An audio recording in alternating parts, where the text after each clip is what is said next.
Un botto, il parabrezza del bus che si scheggia, la prontezza dell'autista che prima accosta poi procede fino all'area di servizio per fermarsi in sicurezza. Paura sulla A13 Padova-Bologna, su un pullman della Padovan di Mareno di Piave centrato da un sasso o da un laterizio all'altezza del cavalcavia nei pressi dello svincolo di Padova Sud.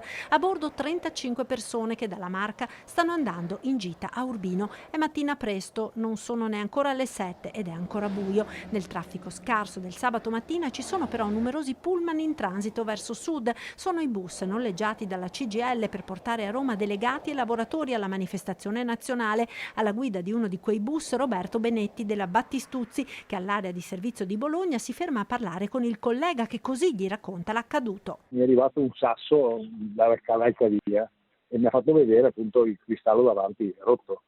Ripeto, anche lui ha detto non so se mi è arrivato un sasso perché forse era ancora buio o se è uscito qualche terzinaccio, qualche terzinaccio dal ponte. Questo io non posso dire niente perché appunto le parole che mi ha detto lui.